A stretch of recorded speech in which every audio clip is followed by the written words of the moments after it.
Honored to have Micheál Martin, taoiseach, Ireland. It's a special place, and he's a very special guy. He did it the hard way also. He served, and then he took a little time off, and then he served again. I've heard about that. That happens on occasion.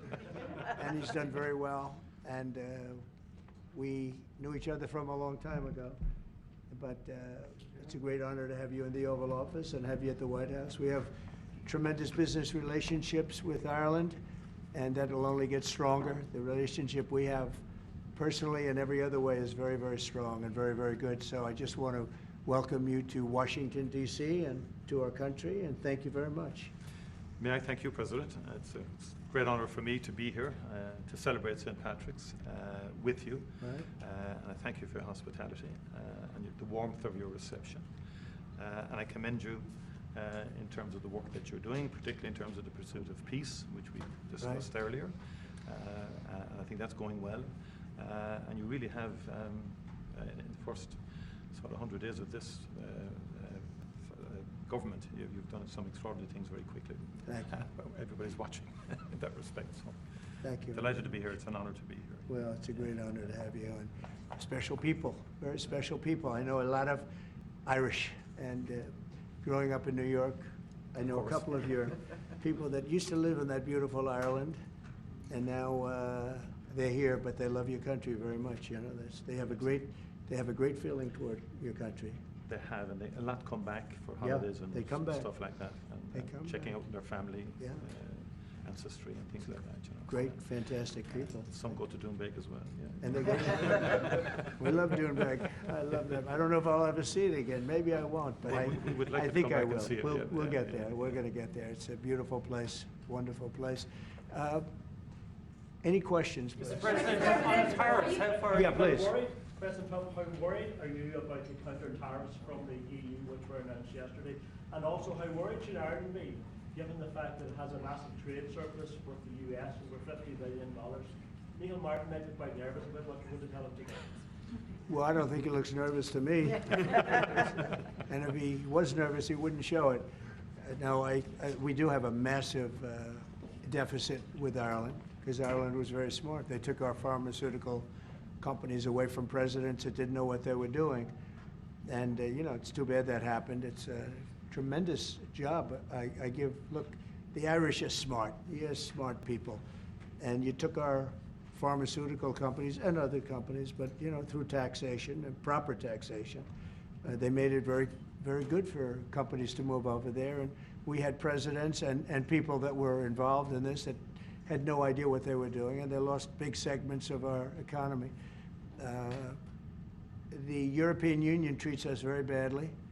They have for years. I saw that. I had it out with them in my first term. It did well, but we had to solve other problems, and we did. But European Union's been very tough, and it's our turn too. You know, we get a turn at that also, but they have not been fair. They sue our companies and win massive amounts of money. They sued Apple, won $17 billion, and they use that for other reasons, I guess, or to run the European Union. So I'm not knocking it. They're doing what they should be doing, perhaps, for the European Union, but it does create ill will.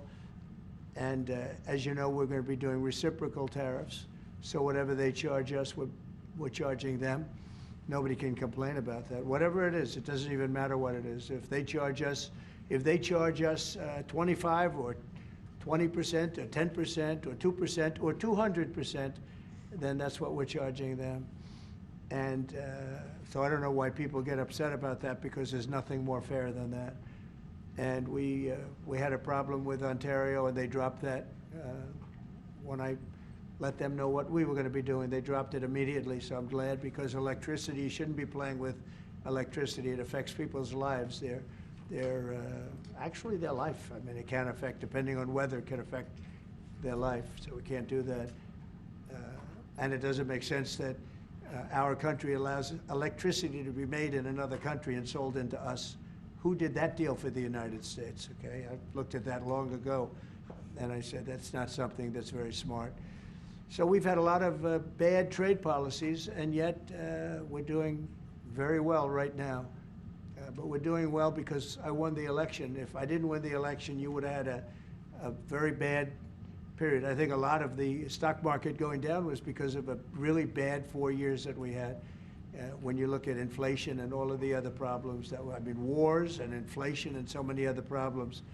But we're going to have very good years. We had, I don't know if you saw a little thing like the cost of eggs, little to you, but big to people out there, down almost 30% in the last few days. We got it down. We did a lot of things. We have a great Secretary of Agriculture, and we did a lot of things that got the cost of eggs down very substantially.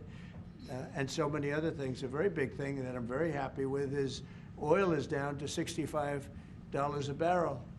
And that's faster than I would have anticipated. We put on the gas, we stepped in the gas in order to get oil, and what's happening. So we're getting that down. And when energy comes down, prices are going to be coming down with it. So in a very short period of time, we've done a very good job. And I think that the tariffs that we're talking about, and again, reciprocal. I think that the tariffs, there are some cases where they're a little beyond reciprocal because, we've been abused for a long time as a country. We have been abused really for a long time, and we will be abused no longer. Okay. Are you going to retaliate to the EU retaliation? Education, sir, would you describe for us, is this meeting your vision by cutting about half the workforce? And what responsibility do you feel to the civil servants who have now lost their jobs? Many of them worked at the Department of Education during their first term. Sure, I do. I feel very badly, but many of them don't work at all. Many of them never showed up to work. Many of them never showed up to work, Kelly, and unfortunately, and that's not good. And when we cut, we go, and that's what I had a number of meetings with a lot of people over the last couple of months. When we cut, we want to cut, but we want to cut the people that aren't working or not doing a good job. We're keeping the best people, and Linda McMahon is a real professional, actually a very sophisticated business person, and she cut a large number, but she kept the best people, and we'll see how it all works out. But our country was run very badly. I mean, whether it was that or contracts that were signed that was so bad, so obviously bad, and I go through them in speeches. I could go through them all day long. I could read for billions and hundreds of billions of dollars. And all of that fat and waste and fraud and abuse is being taken out. But it's incredible what's happened. Now, Department of Education's, maybe more so than any other place, has a lot of people that can be cut. They're, number one, not showing up to work. Number two, they're not doing a good job. And if you take a look at our education process, and if you look at the charts, because they have numerous charts where they do the top 40, we're at number 37, 38, 39, and 40. And recently they hit, during Biden's last few days, they hit last. So they were number 40, and yet we're number 1 in cost per pupil. So it's pretty bad. But we have a dream. And you know what the dream is? We're going to move the Department of Education. We're going to move education into the states so that the states, instead of bureaucrats working in Washington, so that the states can run education. And you have Norway, you have Denmark, you have Sweden, you have Finland, you have various countries that do very well. You also have China that does very well in education, which is a pretty big tribute to China, I must say. 1.4 billion, and they're in the top 10, and it's pretty amazing. So we can't blame size anymore. Normally you'd blame size. It's too big, how can you do it? But China does it. So we think when you move it back to Iowa and Indiana and all the states that run so well, there's so many, I could name 30, maybe almost 40. Those will be as good as Denmark, those will be as good as Norway, and they'll be as good as any of these. I believe they'll be as good as any. Now then you're going to have 10 that won't be so great. You're going to have 5 that will not be good at all, but we'll work with them and we'll get them to be good. But what we want to do is always school choice, but we're going to do school choice, and we're doing it. But we want education to be moved back where the states run education, where the parents of the children will be running education, where governors that are doing a very good job will be running education, not run. I drive through the city and I see like so many buildings, Department of Education, Department of big buildings, and by the way, they're empty. Nobody shows up to work. So I think Linda did a very good job. Mr. President, do you have a meeting with Vladimir Putin scheduled or a conversation? What would be your message I to him? won't comment on that, but we had a great success yesterday. We have a full ceasefire. If it kicks in, we have to see. It's up to Russia now. But we've had a good relationship with both parties, actually, and we'll see. We'll be knowing people are going to Russia right now as we speak, and hopefully we can get a ceasefire from Russia. And if we do, I think that would be 80% of the way to getting this horrible bloodbath finished. It's a bloodbath is taking place over there. On average, 2,000 to 3,000 young people a week are being killed in that stupid war that would have never happened if I were president. So we have people going over there. Mr. VP, do you have anything to say about it? Because you're very much involved. What's going to happen? Well, we've got some conversations that are happening on the phone and in person with some of our representatives over the next couple of days. As the president said, we think that we're in a very good place where the Ukrainians have agreed to a ceasefire, and we're now going to see whether we can get the Russians to agree to a ceasefire too, and we'll certainly have news on that when we find out that news. Are you confident that Vladimir Putin will keep the ceasefire, considering that he's broken them in the past? We haven't spoken to him yet with substance, because we just found out and we just were able to get Ukraine to agree. So we're going to know very soon. I've gotten some positive messages, but a positive message means nothing. This is a very serious situation. This is a situation that could lead to World War III. And Biden should have never let it happen. Incompetence allowed this to happen. This shouldn't have happened. October 7th in the Middle East should have never happened with Israel. The horrible leaving, the way they left Afghanistan should have never happened. Inflation should have never happened. You know, we have great inflation numbers, by the way, just got released. Inflation is way down, and it's based on what we've done, and we've done it in a very short period of time. You know, we had virtually no inflation. For 4 years, we had almost no inflation, and when these characters took over, we went from no inflation to the worst inflation probably in the history of our country. So it's very interesting. Go ahead. Are you going to retaliate against me? And by the way, I have to speak of inflation. I love these socks. What's with these socks? It's in honor of the Taoiseach. I'm trying to stay focused, but I'm very impressed with the VP's socks. What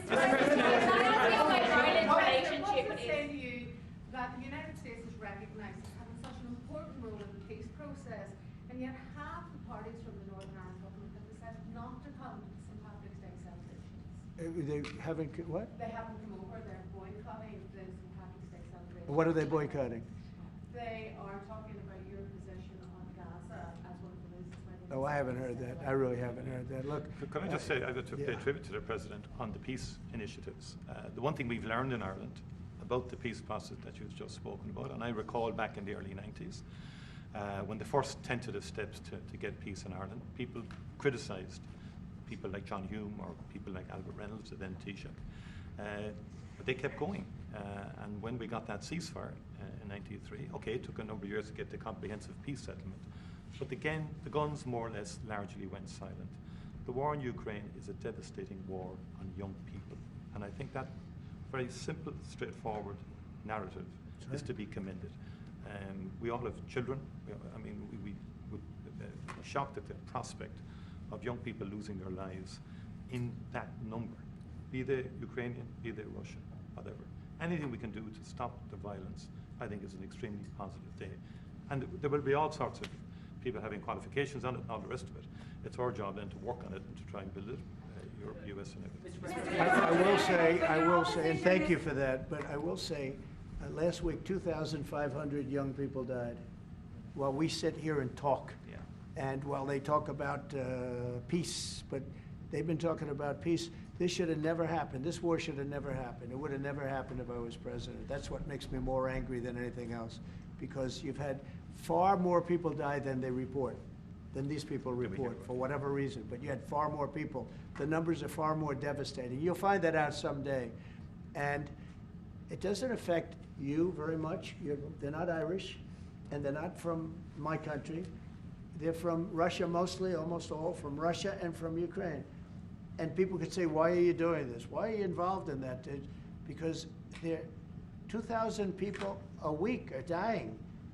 And they have families, and they have mothers, and they have fathers, and they have sisters, and they have brothers and friends. And they're dying. And I've seen the pictures, the satellite pictures that we see all the time. And it looks like Gettysburg in its prime, because that was, they say, one of the most horrific battles ever. You have kids lying all over these fields that are dead, because the weapons today are unbelievable, between drones and various types of guns. I'm not even talking about beyond that with the big babies. You understand what I mean? I hate to even mention the name, the nuclear name. I hate to mention it. But you have weapons today that are so powerful. And I see kids every week. I see pictures of kids laying all over the field dead. They're dead, beautiful kids. They're dead. And they're not from here and they're not from where you are, but he's working very hard. We're all working hard to get this thing finished. It's crazy over nothing, and it's not going to go anywhere. It's just a terrible situation. And I think we have a chance to get it done. So we've gotten half of it as a ceasefire, and if we can get Russia to stop, then we have a full ceasefire, and I think it'll never go back to war. I think something will. Can I ask you about Ireland's relationship with Israel? There's been a lot of talk recently. The government are looking to bring in what's called the Occupied Territories Bill, which would ban goods from occupied territories. I know you met with Prime Minister Netanyahu recently. Did Ireland come up in that conversation? Did he raise any concerns about the Irish government? One thing I'll tell you, you're not from Israel, that's for sure, huh? She's definitely not from Israel. It's an interesting question coming from you. We talk about everything. Israel has been under siege, as you can see, and they had to fight back. October 7th was a terrible thing. People don't like to mention it, but it was a terrible, terrible day in the life of the world. And it's amazing the way people don't mention that, but it was, I've never seen anything like it. Those are other clips I get to see. You know, as president, you get to see clips that you'd rather not see. But I see clips, and that was a terrible day for the world. And we're working hard with Israel. We're working hard to see if we can solve the problem. I will say I just saw 10 hostages, and they were treated really badly. They were really treated badly. I was shocked. I asked them, was there any kindness shown? They were in there. One was in there for 500 days. One was 323 days. I said, was there any, 10 of them, I said, was there any kindness displayed? Like, did they ever, like, say, don't worry, you'll be okay, or give you a little wink, or give you like an extra slice of bread or something? And everybody said, all of these people said, zero. It was hatred. It was pure hatred. So, I mean, that's a very deep-seated problem. Could you give the Taoiseach some advice? Ireland is in the midst of a housing crisis now, and I know you have a lot of experience as a businessman. How can the state build tens of thousands of houses at speed? You know why they have a housing crisis? Because they're doing so well. They can't produce houses fast enough. That's a good problem, not a bad problem. That's a pretty good answer, President. Congratulations. No, it's true. Will you put more tariffs on the EU, Mr. President? Mr. President, will you? Everybody should have that problem. That's okay. Will you put more tariffs on the EU? I know this gentleman. He'll get it solved. Will you put more tariffs on the EU? Will you respond to their retaliation? Oh, of course I'm going to respond. You will The retaliate with problem more is tariffs. our country didn't respond. Look, the EU was set up in order to take advantage of the United States. Including Ireland? Is Ireland taking advantage of the US? Of course they are. I can't, you know, I have great respect for Ireland and what they did. And they should have done just what they did. But the United States shouldn't have let it happen. We had stupid leaders. We had leaders that didn't have a clue. Or let's say they weren't business people, but they didn't have a clue what was happening. And all of a sudden, Ireland has, you know, our pharmaceutical companies and other, this beautiful island of 5 million people has got the entire U.S. pharmaceutical industry in its grasp. And, you know, you mentioned housing and you mentioned other things. I mean, I have property in Ireland, as you know, and I love it. It does great. But I'd like to see the United States not have been so stupid for so many years, not just with Ireland, with everybody. You know, I looked at trade deals. I was telling the group yesterday, I looked at trade deals in term one. It's one of the reasons I decided I had to do this, because somebody had to straighten it out, and I didn't see anybody that was going to. I looked at trade deals that were so bad, I'd actually say, how is it possible that this could have happened? Who would have been so stupid to let these deals happen? For instance, when the pharmaceutical companies started to go to Ireland, I would have said, that's okay if you want to go to Ireland, I think it's great. But if you want to sell anything into the United States, I'm going to put a 200% tariff on you, so you're never going to be able to sell anything into the United States. You know what they would have done? They would have stayed here. So do you Are you want planning this to lower corporate taxes to match? He's so lucky that I wasn't. Are you planning to, So, sir, are you planning to lower corporate taxes to match Ireland? Are you Look, planning to lower corporate taxes to match Ireland? to Well, ensure we are business? planning to lower taxes, yeah, if the Democrats behave, but the Democrats have no clue. You saw that the other night during the speech. 2 young women were slaughtered by illegal aliens. 1 young man has very serious cancer, and many other problems. We look at the people up there, they all had difficulty, very serious difficulty. But when we're talking about 2 young girls, beautiful young girls, Lake and Riley, you know the whole story. That evening was a disaster for the Democrats, in my opinion. And I would mention, and I'd see 2 mothers that were inconsolable as they stood, crying. Their daughters have been absolutely just destroyed, killed, viciously killed. And the young man who loves the police departments, he had cancer and has cancer, very bad cancer.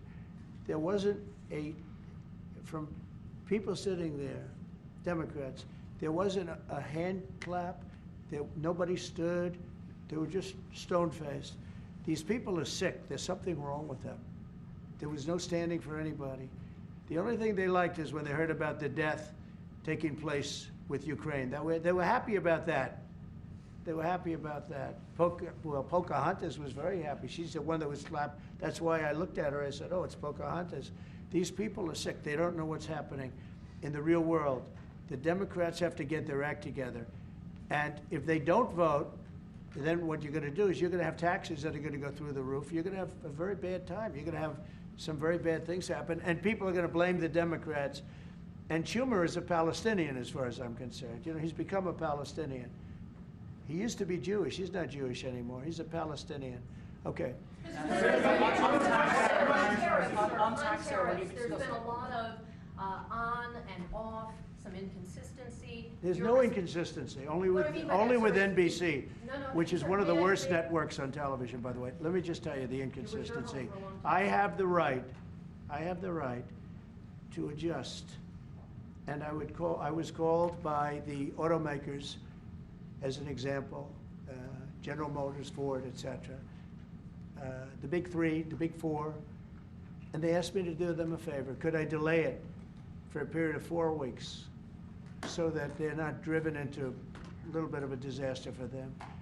They actually love what I'm doing, but they had a problem.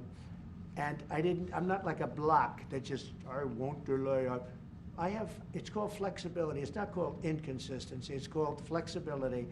And I think you want me to be flexible too. Is flexibility going to be your ongoing view towards? Sure, I'll always have flexibility, but there will be very little flexibility once we start. April 2nd is going to be a very big day for the United States of America. The United States of America is going to take back a lot of what was stolen from it by other countries and by, frankly, incompetent U.S. leadership, grossly incompetent. I gave you an example of Ireland. I would have never let that happen. Impossible for that to have happened. But we're going to take back our wealth, and we're going to take back a lot of the companies that left are coming back. If you haven't read, we have the biggest computer chip company ever, has virtually all of the market. I didn't call them, they called me. And they called for 2 reasons. Number one, we had a great election of somebody that they want running the country. And we won in a big mandate. We won every swing state. We won by millions of votes. We won by 2,750 districts to 500. Think of that, 2,750 districts to 500. That's why the map, when you looked at it, was entirely red, meaning Republican. Not meaning communist. Meaning so anyway, look, this country needed somebody to defend it. It's this big, beautiful place that was being ripped off by illegal immigrants coming in from prisons, coming in from mental institutions, gang members, gang leaders, drug dealers, pouring into our country with the open borders. I am so angry at the last 4 years at what they've done to our country, what they've done to this country between inflation, but maybe the most that bothers me is that they would allow millions of people to come into our country that are stone cold murderers, killers, drug dealers, the worst gang members, the worst people allowed into our country, and we're now getting them out. We're going to get them out. We're getting them out. I want to thank Tom Homan, by the way. He's doing a great job. And I want to thank Christy Noem, who's doing a fantastic job. This is a job that's so unnecessary. This should have never happened. This should have never happened. So we're bringing back our country in many ways, not only financially, and financially we'll be stronger than ever before. I think the markets are going to soar when they see what's happening. I'll tell you what, I'm called every day by numerous big companies. I spoke at the Business Roundtable yesterday. They had the largest attendance they've ever had. And these are only the CEOs and chairmen, but mostly the people that run, the boss, the people that run the top 150 companies. 150 people showed up. Every single company showed up. First time it ever happened. It's been around a long time. The biggest business leaders. We had a great discussion, went really well. And I want to tell you, there's tremendous optimism out there about our country in terms of regulations being cut, in terms of taxes being cut. And it would be great if the Democrats would do what's right. It would be great if the Democrats would do what's right for our country for a change, because they really are there. They've lost their way. They've lost their way. They think that people pouring into our country from prisons, jails, murderers. We have 11,088 murderers that were allowed into, people that murdered people, half of which murdered more than one person in our country. We're getting them the hell out. But who would allow this to happen? Who would allow men to play in women's sports? And they're still fighting it. They're still, it's got to be a 95% issue. But they're on television this morning. I see this person, a Democrat, say, we should have the right. No. Men should not be, they're hurting women. They're hurting women very badly. They're hurting women. And they should not, and they're also demeaning women. But who would want these things? And everything's transgender. Everybody transgender. That's all you hear about. Now, that's why we won the election in record numbers. But very importantly, now it is what it is. The Democrats should get with us and come up with good tax policy so that Ireland and other countries can't take our businesses away from us.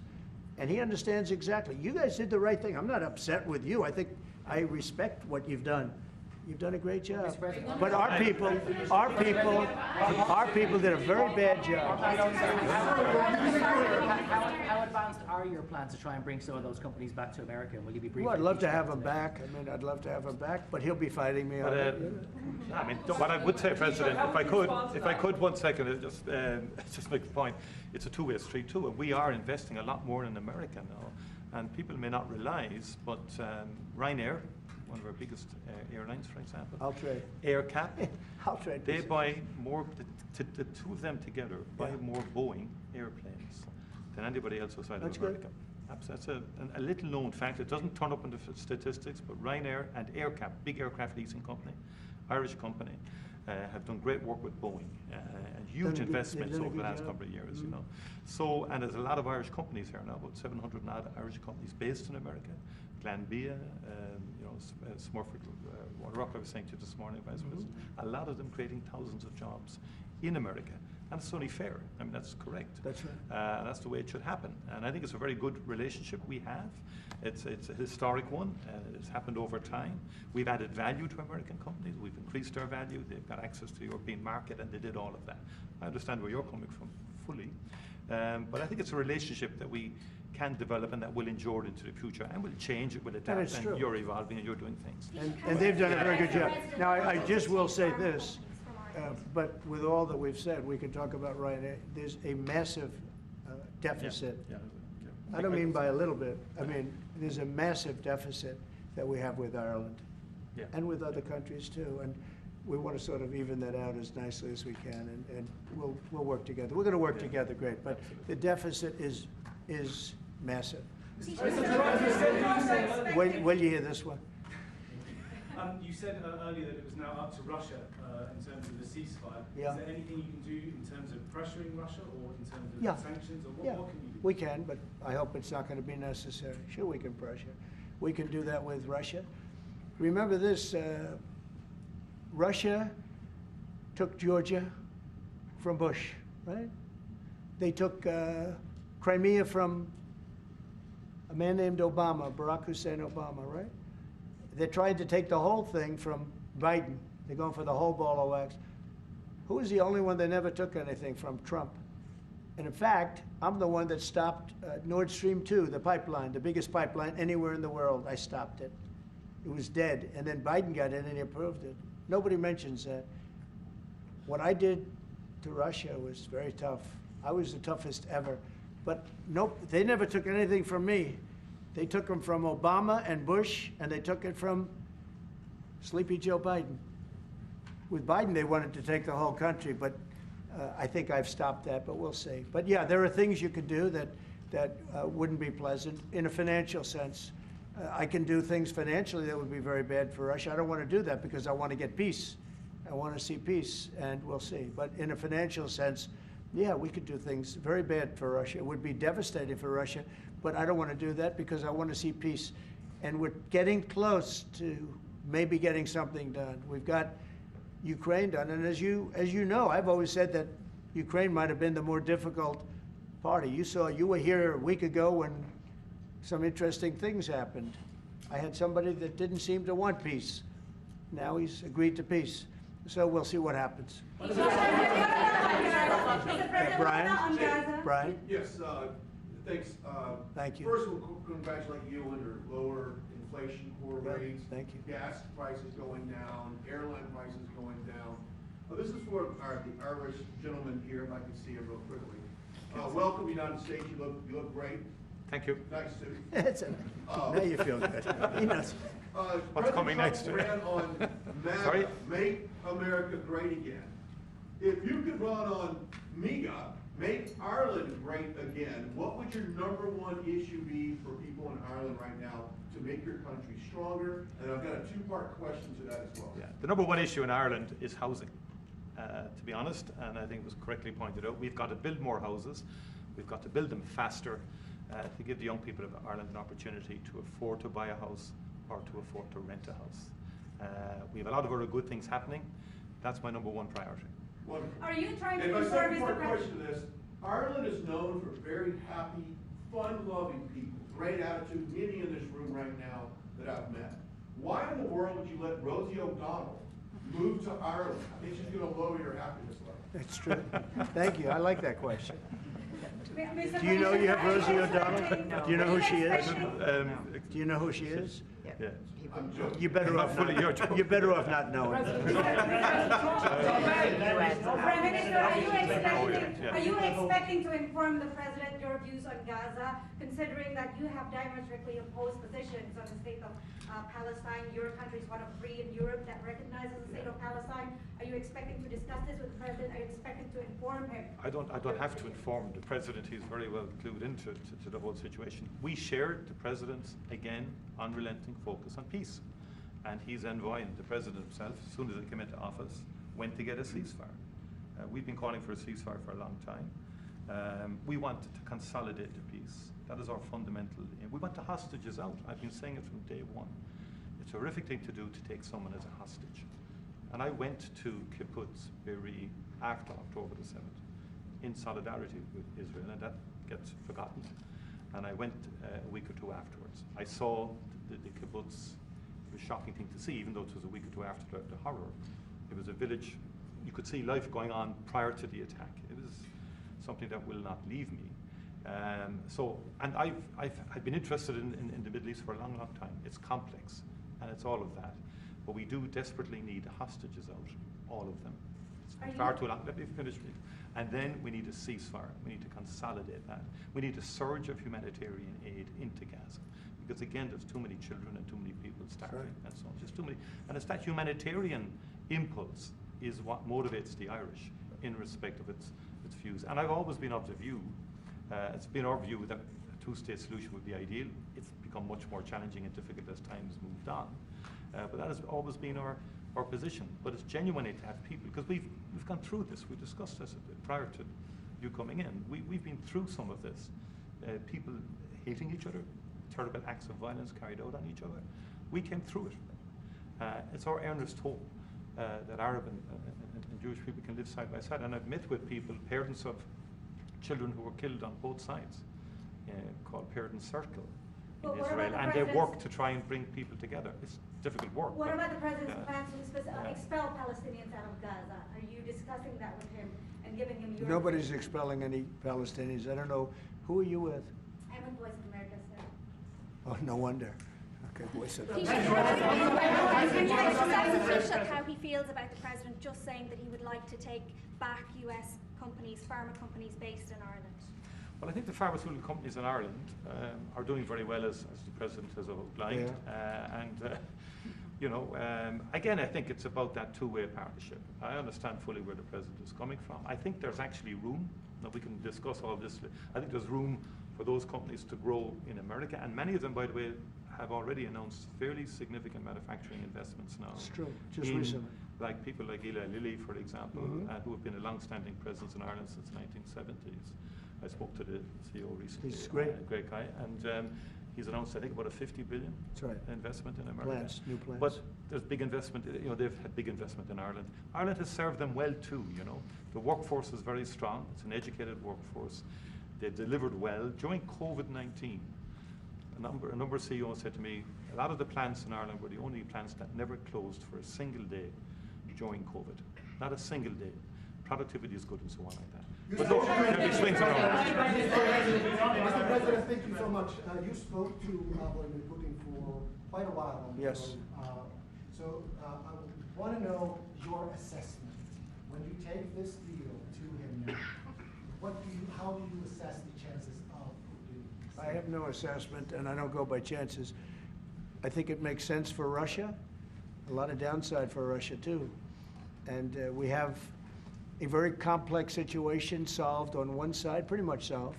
We've also discussed land and other things that go with it. We're not just doing it and saying ceasefire. We don't know what's happening. We know the areas of land we're talking about, whether it's pulled back or not pulled back. We've discussed a lot of the details of what has to go because we don't want to be wasting time.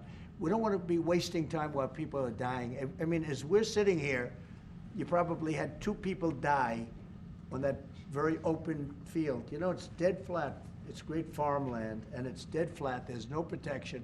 The only thing that stops a bullet is a human body. And these are bodies that are young people, and they're stopping a lot of bullets because a lot of bullets are flying across those level fields. Dead flat, no protection whatsoever. It is a disaster. And so I hope he's going to have a ceasefire. You are using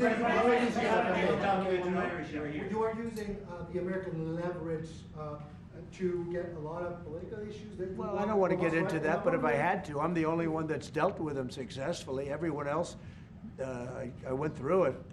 Bush didn't deal with them successfully, dealt with them terribly, got ripped off.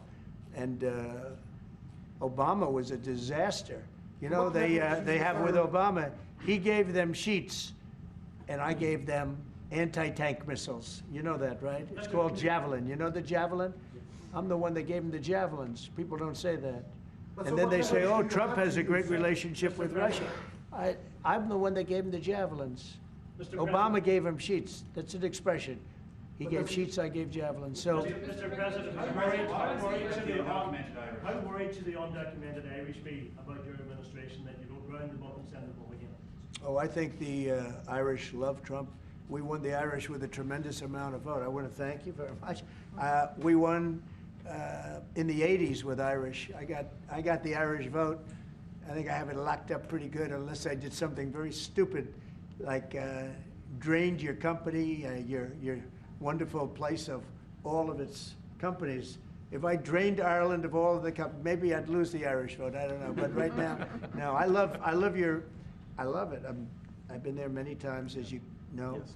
and we don't want to do anything to hurt Ireland. We want to, but we do want fairness, and he understands that. The markets, you No, no, that's enough, Kelly, thank you. President, was there anything that the taoiseach could say to you today that would dissuade you from going ahead with I can't hear. Mr. President, it's Irish American Appreciation Month, you've named it there. Who's your favourite Irish person? Oh, there's so many. Are you kidding me? Well, I do happen to like your fighter. He's got the best tattoos I've ever seen. I don't know if I'm a big, but that. Is it Conor McGregor? Connor. Boy, you have. Well, Connor's great, right? You know, talking about Connor, but you have a lot of great Irish fighters, actually. Great fighters. I don't know what that is, but Ireland's always had a lot of good fighters. You know why? Because they're tough people. They're smart people and they're passionate people. And they really have been over the years. So many. I think your father was a great fighter, right? He was, you did. Wow. Right. And yet, look at you. You're so smooth and so. He was a very good defensive boxer. He could weave.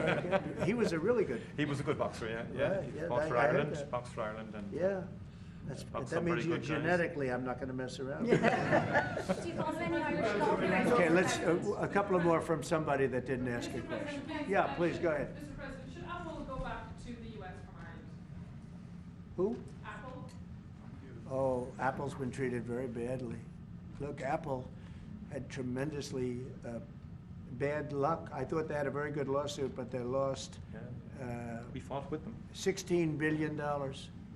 $16 billion, and they're after a lot of our American companies. See, that's what's unfair. It's a European Union. I'm not blaming you. I'm blaming the European Union.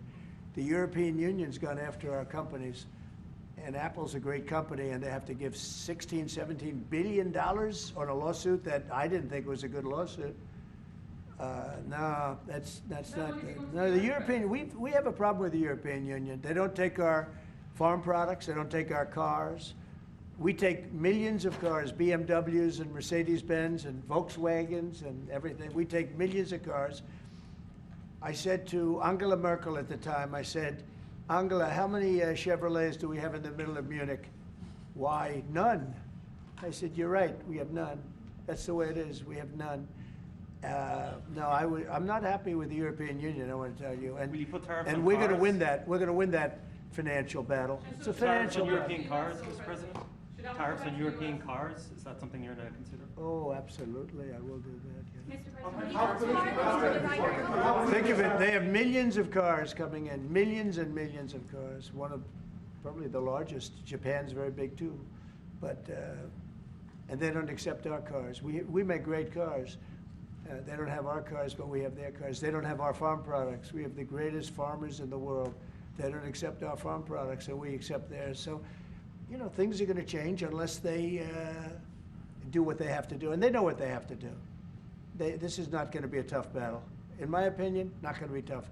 Just like when Ontario charged us, everybody said, oh, they just charged. I said, this will be won in 1 hour. And they announced what we were going to do, and they withdrew their little threat. And what they don't say in Canada is that 270%, have you ever heard that? We have tariffs on dairy products from Canada of 270%, going up to 400%. You never hear that. Canada's absolutely one of the worst. And we, when I say worst in terms of charging tariffs. Their dairy products, they charge our farmers 240, 250, 270, and 400%, okay? Think of that for dairy product. And we charge them like peanuts. You know why? Because we've been improperly run for so many years. I had that all settled in my first term. But then, of course, Biden, you know, he let everything go to hell. One of the things we did is we took from China hundreds of billions of dollars, and I have great respect for President Xi. But he understood that. He understood it was a one-way street, and you can't have a one-way street. Okay. One more question. Can you say which countries you might target in your next travel ban? Say it. Can you say which countries you might target in your next travel ban? Wouldn't that be a stupid thing for me to say? I said, which countries am I going to target for the next travel ban? As part of the, Can you believe somebody would ask that question? as part of the. Well, we're going to talk. We're going to be talking really to the European Union. You know, I will tell you this one little. We'll end it with this. So I have a property, a big property in Ireland that you know well. It's one of the most highly rated hotels in all of Europe. It's beautiful. Doonbeg. It's a beautiful 600 acres on the ocean, and everybody knows it. And we have a beautiful hotel. And I was going to do a project there, a big expansion of the place. This was when I was a civilian, before the presidency, before I even thought about the presidency. But I was going to do a really beautiful expansion because it does very well. And I got the approvals from Ireland so quickly. They were so professional. They wanted it. You know, it's economic development, it's jobs, it's construction jobs, a big expansion, beautiful expansion. But I was told something that bothered me. They said, sir, you also have to get approved by the European Union. I said, why do I have to go to the European Union to expand a hotel that's in Ireland? They said, well, that's the way it is. I say, well, shouldn't that go fast? They said, no, it'll take at least 7 years. You gave me the approval in about 4 weeks. It was a beautiful professional. If you took 4 years, you wouldn't have done a better job. You know, everything was done environmentally, everything. There's no reason to take very long. I had everything from Ireland in 4 weeks. And then I hired somebody. He said the process will be from 5 to 7 years. And I said, oh, really? And then I found out that they weren't playing games. Now think about how bad that is for your country. So that was my first experience with the European Union. And I dropped the project. I just said, I'm not going to do that. I'm not going to go 7 years to expand something. But I have to, I'll hand it to Ireland. You were so professional, so good. But I don't know why. European Union had to approve it. And with them, it was deal. And that's the European Union. So it was a very bad experience I had. Just say, President, you have the distinction of being, I think, the only president that has physically invested in Ireland. That's through good. your Doonbeg. And it's been a good investment. And I mean, for anybody, you should go there. It's just stunning. I love this. No, I mean, even if you don't play golf, I mean, beautiful. it is a stunning landscape. Yeah. Your people have restored it very well, and our people are going to continue to work with you on that piece to do it all sort of effectively and so on like that. They've had a great relationship. But it is and the local people, my local councillor Rita McInerney texted me last week to say, tell President Trump to thank his family for the way they've worked with the local community and for the work that they've done.